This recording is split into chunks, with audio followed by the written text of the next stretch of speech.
नमस्कार दोस्तों, स्वागत है आपका ऑल एग्जाम स्टडी चैनल में। आज हम मध्य प्रदेश का जो संविदा वर्ग 2 का एग्ज़ाम हुआ था 2018 में, उसका 5 मार्च 2019 को जो 9:30 AM यानी जो फर्स्ट शिफ्ट में पेपर हुआ था, उसके अपन बाल विकास के कुछ 30 महत्वपूर्ण प्रश्न हल करने वाले हैं। तो देखते हैं पहला क्वेश्चन। आज की कक्षाओं में यहाँ पर एक रिक्त स्थान दिया हुआ है, शिक्षार्थियों का स्वागत होता है। आज की शिक्षाओं में अब कैसे विद्यार्थियों का स्वागत होता है?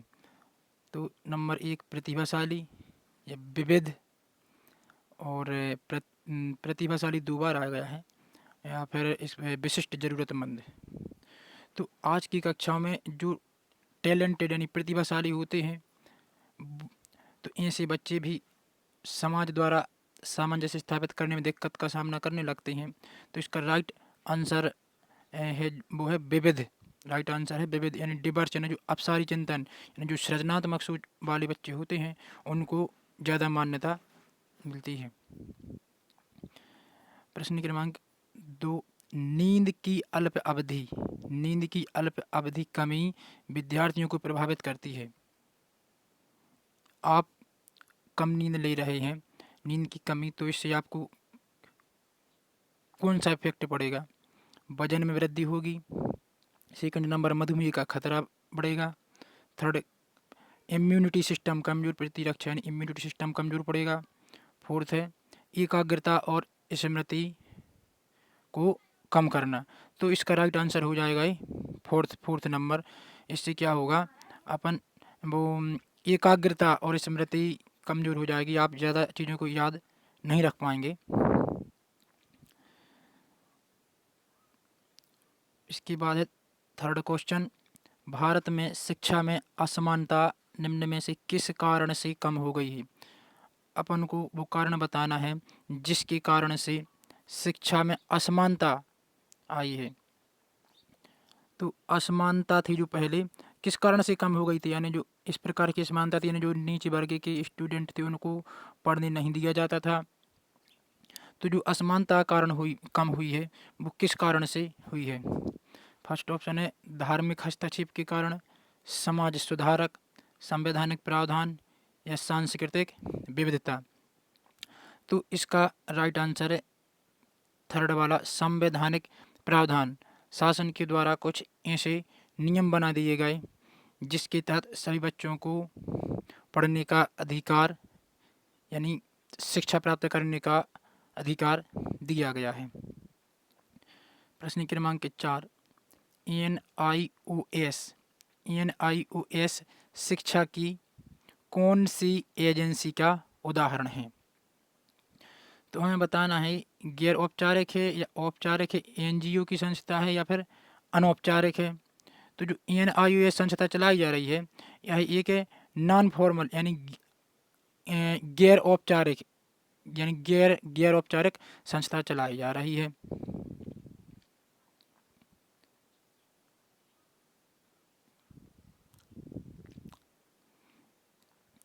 प्रश्न क्रमांक 5, ऐसे परिवार और सामुदायिक संसाधन क्या हैं? ऐसे पारिवारिक और सामुदायिक संसाधन क्या हैं जिन पर बच्चे सामूहिक रूप से आकर्षित हो सकते हैं? हमें बताना है ऐसी कौन सा संसाधन है जिसकी तरफ बच्चे आकर्षित हो सकते हैं? सदस्यता पूंजी, संरचनात्मक पूंजी, राजकोषीय या सामाजिक। तो यहाँ पर सामुदायिक संसाधन की बात करी गई, तो यहाँ पर राइट आंसर हो जाएगा फोर्थ नंबर वाला, यानी सामाजिक पूंजी। 6 नंबर प्रश्न क्रमांक 6, समस्या को सुलझाने की रणनीतियों में छात्रों को संलग्न करना और उनकी सोच को आगे बढ़ाने के तरीका क्या हैं? आप कोई भी समस्या यदि बच्चों को देते हैं तो उस समस्या को खोजने में संलग्न किया जाए बच्चों को, और वो सोच को आगे बढ़ाने का कौन सा तरीका उचित है? तो इसका फर्स्ट नंबर ऑप्शन है अवधारणा गठन, पूछताछ और व्याख्याओं का उपयोग। सेकंड नंबर है बार बार प्रश्न को संबोधित करना। ये तो सेकंड नंबर वाला तो गलत हो जाएगा, बार बार प्रश्न को संबोधित करना गलत है। दोस्तों से अच्छे से बात करना, तो इसमें समस्या वाली तो बात ही नहीं की गई है। उसे अतिरिक्त कक्षेतर कार्य देना, उसे बालक को एक्स्ट्रा कार्य दे देना, ये भी उचित प्रश्न नहीं है। तो इसका राइट आंसर हो जाएगा अवधारणा का गठन करेंगे, पूछताछ करेंगे बच्चों से और व्याख्या का उपयोग, इसका राइट आंसर हो जाएगा। प्रश्न क्रमांक 7, सामान्य से विशिष्ट की ओर बढ़ते हुए किस प्रकार के तर्क की विशेषता बताई जाती है। तो यहाँ पर कुछ विधियाँ दी गई हैं और उसकी विशेषता बताना है कि सामान्य से विशिष्ट की ओर अनुसरण किस विधि में किया जाता है। तो फर्स्ट नंबर है पारगमन तर्क यानी ट्रांसडक्टिव रीजनिंग। सेकंड है आगमनात्मक तर्क, थर्ड है निगमनात्मक तर्क और फोर्थ है प्राकल्पनात्मक तर्क। तो जो सामान्य से विशिष्ट है ये होता है डिडक्टिव रीजनिंग यानी निगमनात्मक तर्क में, और विशेष से सामान्य हो जाता है आगमनात्मक तर्क में। प्रश्न क्रमांक 8 पर आते हैं। स्मृति का वह कौन सा भाग है जो वैसी सूचना संग्रहित करता है जिनकी सचेत रूप से जानकारी हमें नहीं होती है। सचेत मीन्स हमें तत्काल प्रेजेंट में हमारे पास जानकारी याद नहीं रहती है।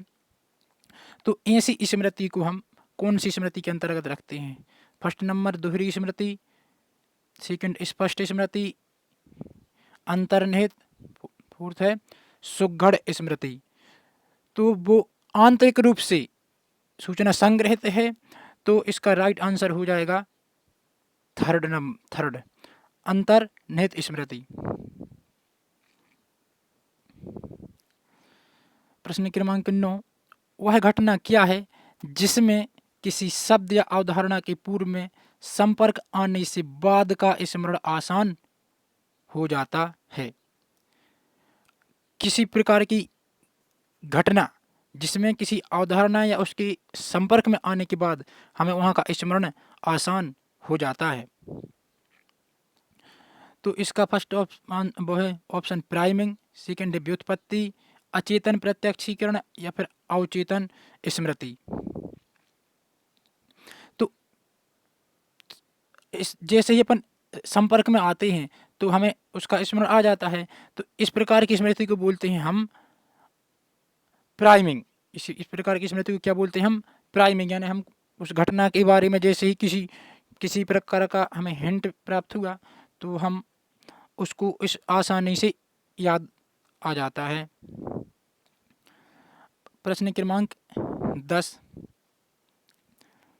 किस परीक्षा के संचालन के दौरान बच्चों को कहानी सुनाने के लिए कहा जाता है।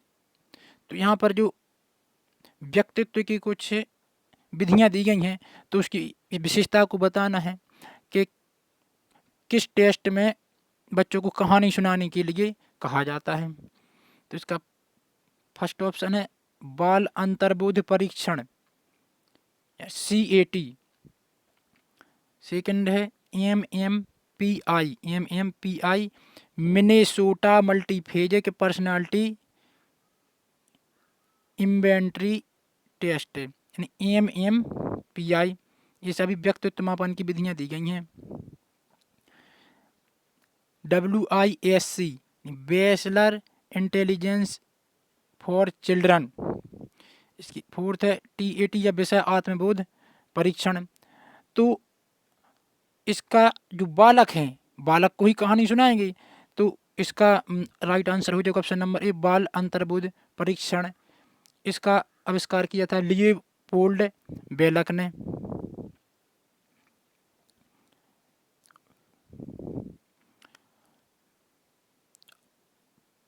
प्रश्न क्रमांक 11 पर शिक्षार्थी स्वायत्तता की विशेषता क्या है? शिक्षार्थी स्वायत्तता की विशेषता कौन सी है? स्वायत्तता मीन्स होता है जिसमें बालक स्वतंत्र हो, अपने किसी भी कार्य करने के लिए बालक स्वतंत्र हो। तो फर्स्ट नंबर औपचारिक शिक्षा, सेकंड है पारंपरिक शिक्षा, थर्ड है प्रगतिशील, फोर्थ है समावेशी शिक्षा। तो इसका राइट आंसर हो जाएगा ऑप्शन नंबर थर्ड, प्रगतिशील शिक्षा। इसमें बालक स्वतंत्र होता है कोई भी कार्य करने के लिए। तो प्रश्न क्रमांक 12, रेबन का प्रोग्रेसिव टेस्ट, यह एक टेस्ट होता है रेबन का प्रोग्रेसिव टेस्ट, जिसका आविष्कार रेबन महोदय ने किया था। तो इसके द्वारा अपन किसका मापन करते हैं? व्यक्तित्व का, बुद्धि का, मनोवृत्ति का, या फिर मनोप्रेरणा का? तो इसका राइट आंसर है ऑप्शन नंबर ए, बुद्धि का। तो बुद्धि का मापन किया जाता है रेबन का प्रोग्रेसिव टेस्ट के द्वारा। प्रश्न क्रमांक 13, पियाजे के अनुसार बच्चों का विकास 4 चरणों के माध्यम से गति कर रहा है। पियाजे महोदय ने 4 स्टेज बताई थी। इंद्रिय जनित अवस्था, पूर्व संक्रिय अवस्था, मूर्त संक्रिय अवस्था और औपचारिक संक्रिय अवस्था। तो इनके चरणों के माध्यम से प्रगति कर रहा है जो बालक है, तो कौन से विकास के अंतर्गत आएगा? ये भौतिक या भावनात्मक या कार्यात्मक या संज्ञानात्मक? तो पियाजे महोदय ने संज्ञानात्मक की बात की है। पियाजे महोदय ने संज्ञानात्मक विकास की बात की है। तो इसका राइट आंसर हो जाएगा फोर्थ नंबर।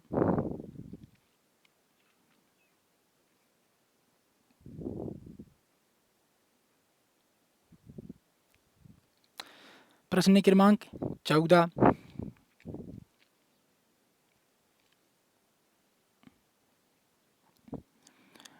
कई लोग उस समय जब वे सुन रहे थे कि राजीव गांधी की हत्या कर दी गई थी, जीवित थे, उन्हें ठीक से याद है कि वे कहाँ और क्या कर रहे थे, किस प्रकार की स्मृति दर्शाई गई है। जब राजीव गांधी की हत्या हुई थी तो उस समय कुछ लोगों ने रेडियो पर सुना कि राजीव गांधी की हत्या कर दी गई है, तो उनको याद है कुछ समय पहले की बात कि वो उस समय पर क्या कार्य कर रहे थे। तो इस प्रकार की स्मृति को हम कौन सी स्मृति कहते हैं? पूर्वदीप्ति स्मृति, घोषणात्मक स्मृति, संवेदी स्मृति, फोर्थ है अर्थगत स्मृति। तो घोषणात्मक स्मृति, इसमें किसी घोषणा की बात नहीं की गई है। संवेदी स्मृति, इसमें इंद्रियों का उपयोग ही नहीं किया गया है कि हाथ कान से छू कर देखा गया हो कुछ। अर्थगत, इसमें अर्थ की बात भी नहीं है। तो इसमें जो अपने पूर्व की बात की गई है कि उस समय हम क्या कर रहे थे, तो पूर्व में जो व्याप्त स्मृति है, तो ऐसी स्मृति को हम पूर्व दीप्ति स्मृति कहते हैं। इसका राइट आंसर हो जाएगा ऑप्शन नंबर ए।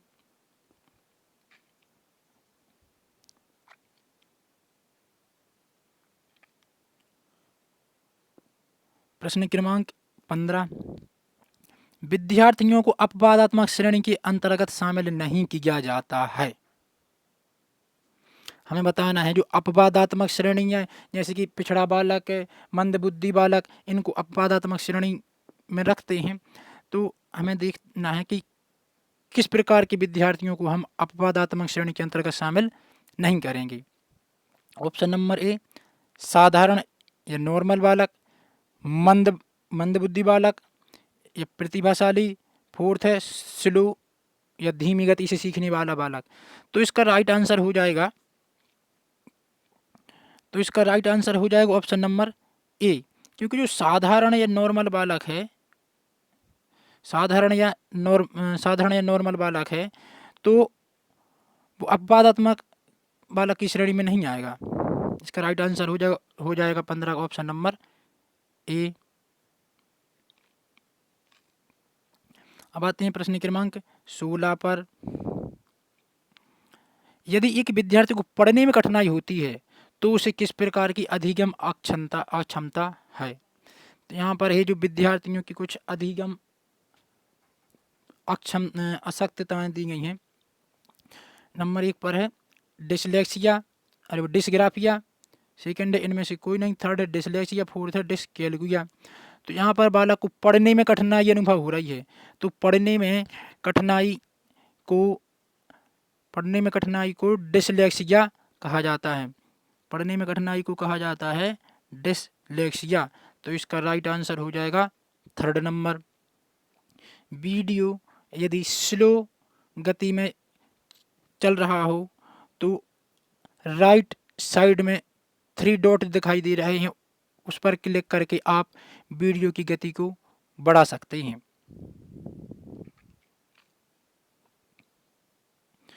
प्रश्न क्रमांक 17 पर आते हैं।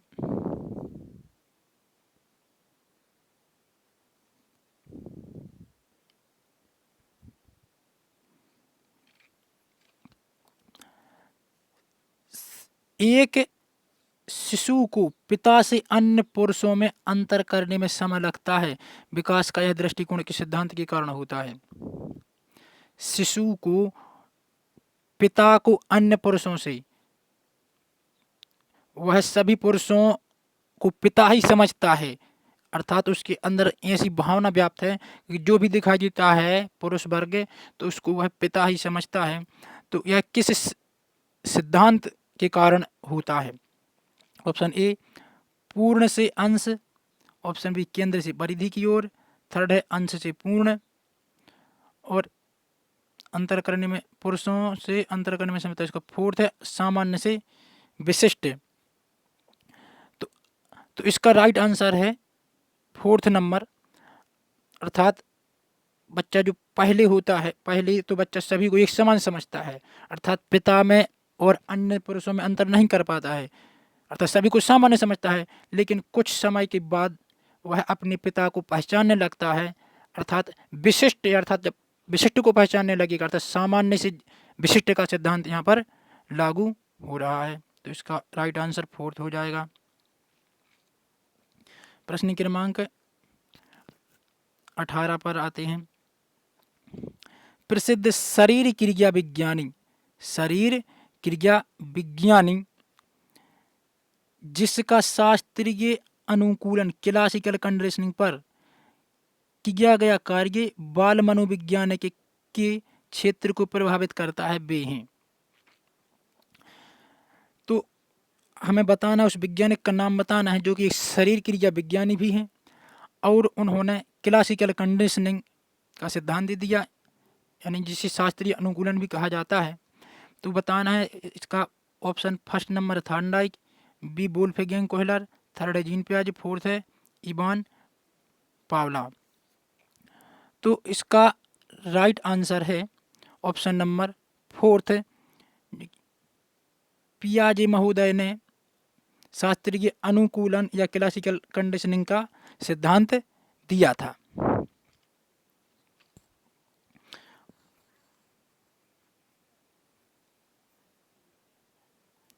प्रश्न क्रमांक 19 पर आते हैं। कहावत एक सफलता के बाद अनेक सफलता मिलती है, तो यह अधिगम के किस नियम पर लागू होता है। तो हमें बताना है एक सफलता के बाद एक, यानी फर्स्ट स्टेज के बाद दूसरी स्टेज पर सफलता प्राप्त होती है। तो हमें बताना है कि यह किस नियम पर लागू होता है। तो ये कोई यहाँ पर कुछ नियम दिए गए हैं, अभ्यास का नियम, तत्परता का नियम, प्रभाव का नियम और फोर्थ है सफलता का नियम। तो इस सफलता का नियम तो किसी ने दिया ही नहीं है, यह हमें कंफ्यूज करने के लिए दिया गया है। तो इसका राइट आंसर है ऑप्शन नंबर थर्ड, जो कि थॉर्नडाइक के द्वारा दिया गया था। प्रभाव का नियम, अर्थात हमें, जैसे हम कोई भी एग्जाम की परीक्षा दे रहे हैं, यदि हम उसमें सफलता प्राप्त होती है तो हम मोटिवेट होते हैं और आगे और भी प्रयास करते हैं। यदि उस परीक्षा में असफल हो जाते हैं तो हम डिमोटिवेट हो जाते हैं, अर्थात जो उसका हमारे ऊपर गलत प्रभाव पड़ता है। तो यही कहलाता है प्रभाव का नियम। यानी सफलता के बाद अनेक सफलता मिलती है, यह नियम इसी सिद्धांत पर लागू होता है। प्रश्न क्रमांक 20 पर आते हैं। व्यवहारिक उद्देश्य की विशेषता है, तो व्यवहारिक उद्देश्य की विशेषता कौन सी है? फर्स्ट नंबर, उपरोक्त में से कोई नहीं। अवलोकनीय और परिमेय, अवलोकनीय और असीमित और गैर अवलोकनीय।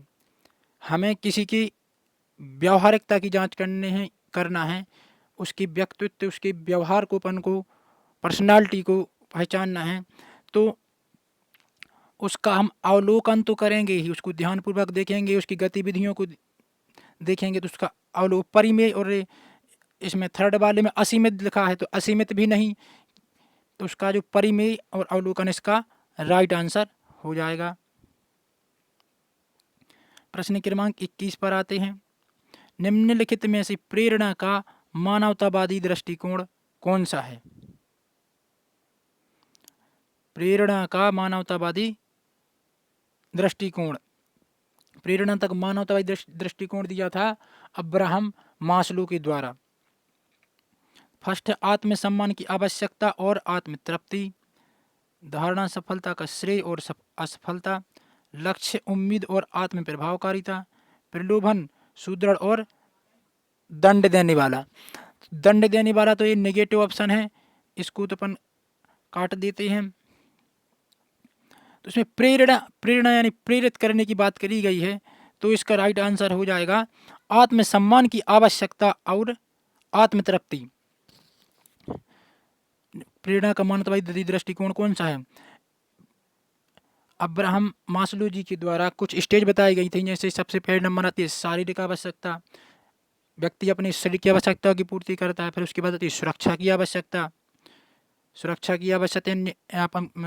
उसके बाद सामाजिक आवश्यकता, जो अपने समाज के व्यवहार की आवश्यकता होती हैं। फिर इसके ऊपर सबसे ऊपरी स्टेज पर आती है आत्मसम्मान की आवश्यकता, व्यक्ति अपने जीवन में आत्मसम्मान को प्राप्त करना चाहता है।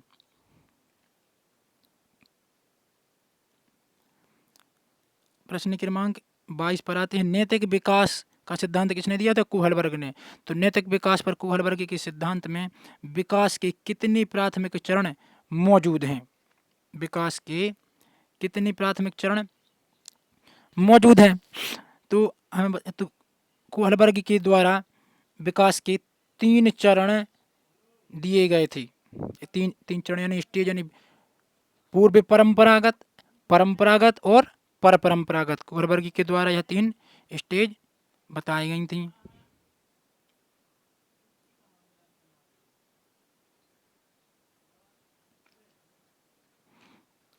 प्रश्न क्रमांक 23 पर आते हैं।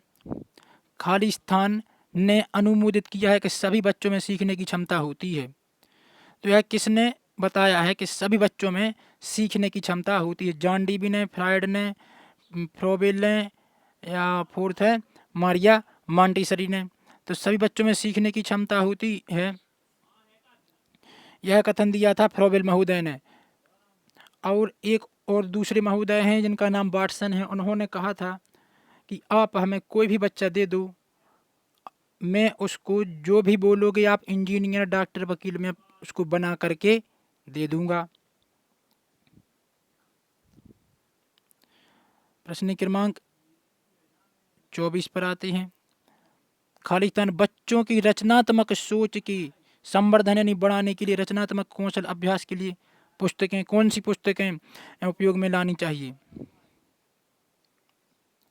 बच्चों की रचनात्मक थिंकिंग को, क्रिएटिव थिंकिंग को डेवलपमेंट करना है, तो उसके लिए हमें कौन सी पुस्तकें बच्चों को पढ़ाना चाहिए? समृद्ध पुस्तकें, विचार पुस्तकें, एकीकृत पुस्तकें, या फिर रचनात्मक पुस्तकें? जब रचनात्मक पुस्तकें को सोच को विकसित करना है, तो इसके लिए हम रचनात्मक पुस्तकें नहीं पढ़ाएंगे। विचार पुस्तक यानी आइडिया बुक्स, आइडिया बुक्स में क्या होता है? आइडिया बुक्स, विचार पुस्तक यानी आइडिया बुक्स, इसमें अपसारी चिंतन को बढ़ावा दिया जाता है ताकि बालक की सृजनात्मक सोच में वृद्धि हो। तो हम उसके लिए विचार पुस्तकें पढ़ने के लिए देंगे। प्रश्न क्रमांक 25, परिश्रम बनाम हीनता में एरिक्सन के मनोसामाजिक चरण में प्रमुख घटक है। परिश्रम बनाम हीनता, तो एरिक्सन महोदय ने कितने चरण बताए हैं? 5 या 6 चरण के बारे में उन्होंने बताया है एरिक्सन मनोसामाजिक चरण में। तो उसका जो परिश्रम बनाम हीनता, इसका मीन्स बालक परिश्रम करता है तो यदि उसमें असफल हो जाता है तो उसमें हीनता की भावना उत्पन्न हो जाती है। तो इसका प्रमुख घटक कौन सा है? परिवार, माता पिता, प्राथमिक सहायक, फोर्थ शिक्षक और सहपाठी। तो इसका राइट आंसर होता है शिक्षक और सहपाठी। यदि शिक्षक, मान लो बच्चे से कोई भी कार्य नहीं बनता है, परिश्रम नहीं कर पाता है, उसमें सफलता प्राप्त नहीं होती है और शिक्षक के द्वारा या उस सहपाठियों के द्वारा उसकी निंदा कर दी जाती है बालक की, तो उसमें हीनता की भावना प्रकट हो जाती है। तो हमें बच्चे को डिमोटिवेट नहीं करना चाहिए। प्रश्न क्रमांक 26, किसी भी बाध्यता या इनाम के अभाव में कुछ भी करने का जुनून क्या कहलाता है? किसी भी बाध्यता यानी कोई भी बंधन नहीं है उसमें, या इनाम के अभाव में कुछ भी करने का जुनून क्या कहलाता है? इसका मतलब बालक को कोई भी इनाम नहीं दिया जा रहा या पुरस्कार के रूप में राशि नहीं रखी गई है, फिर भी बालक अपने ही दम पर आगे बढ़ने को तत्पर प्रयास करता है, जुनून है उसके अंतर एक जज्बा है। तो यह कौन सी अभिप्रेरणा के अंतर्गत आएगा? व्यक्तिगत अभिप्रेरणा, सामाजिक अभिप्रेरणा, उपलब्धि अभिप्रेरणा, फोर्थ आकांक्षा का स्तर। तो स्वयं के दम पर बालक आगे बढ़ रहा है, तो इसका राइट आंसर आ जाएगा व्यक्तिगत अभिप्रेरणा। इसका राइट आंसर आ जाएगा ऑप्शन नंबर ए, व्यक्तिगत अभिप्रेरणा। अर्थात उस बालक को इनाम की कोई राशि नहीं रखी गई है कोई भी कंपटीशन में, लेकिन अपने ही दम पर बालक आगे बढ़ रहा है। प्रश्न क्रमांक 27, निम्नलिखित में से क्या एक गलत धारणा नहीं है? कौन सी एक गलत धारणा नहीं है? इनमें से एक धारणा ऐसी है जो कि गलत नहीं है, बाकी 3 गलत धारणाएं दी गई हैं। मातृभाषा मिथ्या बुद्धि गलत धारणा है। फिर इसके बाद अवैज्ञानिक मान्यताएं होना चाहिए, यहाँ पर अवैज्ञानिक दिया है तो ये भी गलत हो जाएगा। पूर्वाग्रही विचार, लैंगिक रूढ़िबद्धता, ये भी गलत है। तो संज्ञानात्मक परस्पर विरोधी विचार यानी ज्ञान की परस्पर विचार है, यानी वाद विवाद प्रक्रिया हम इसको बोल सकते हैं। तो यह गलत धारणा नहीं है, क्योंकि जब वाद विवाद करेंगे बच्चे तभी तो आगे सीखेंगे। प्रश्न क्रमांक 28 पर आते हैं। जीवन भर होने वाले व्यवहार को समझने, समझाने और भविष्यवाणी करने के प्रयास करने के साथ साथ ऐसे सवालों के जवाब कौन देता है? जीवन भर होने वाले व्यवहार को समझने, समझाने और भविष्यवाणी करने का प्रयास करने के साथ साथ ऐसे सवालों के जवाब कौन देता है? या कौन सा सिद्धांत इस प्रकार की बात करता है जिससे अपन को भविष्यवाणी के बारे में जानकारी मिल सके बालक की? तो अपन फर्स्ट नंबर है विकासात्मक मनोवैज्ञानिक, वाइगोसी सिद्धांतकार, फ्रॉड यानी धोखाधड़ी, फोर्थ एरिक्सन सिद्धांतकार। तो इसका राइट आंसर आ जाएगा विकासात्मक, क्योंकि जब विकासात्मक के अंतर्गत देखेंगे हम तो बालक की डेवलपमेंट कैसा हो रहा है उसकी आधार पर हम बालक आगे क्या भविष्य में कर पाएगा उसके बारे में हम बता सकते हैं।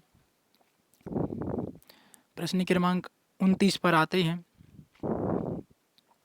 श्रवण विद्यार्थियों को प्रेरित करने के लिए, श्रवण मीन्स सुनने वाले विद्यार्थियों को प्रेरित करने के लिए शिक्षक को उसे प्रेरित करना चाहिए कि ताकि बालक अच्छे से सुने। बालक को तो प्रेरित किस लिए प्रेरित करना चाहिए? शिक्षक को प्रोत्साहित करना चाहिए। ऑप्शन ए, छोटी इकाइयों में पठन सामग्री का उपयोग करें। छोटी इकाइयों में पठन सामग्री का उपयोग करें। सेकंड है क्लब में गतिविधियों और नाटक आदि में भाग लें। थर्ड है चर्चा में सम्मिलित हों। पढ़ाई करते समय रंगीन और हाइलाइटर का प्रयोग करें। तो सुनने के लिए विद्यार्थियों को प्रेरित करना है, तो इसका राइट आंसर आएगा चर्चा में सम्मिलित हों।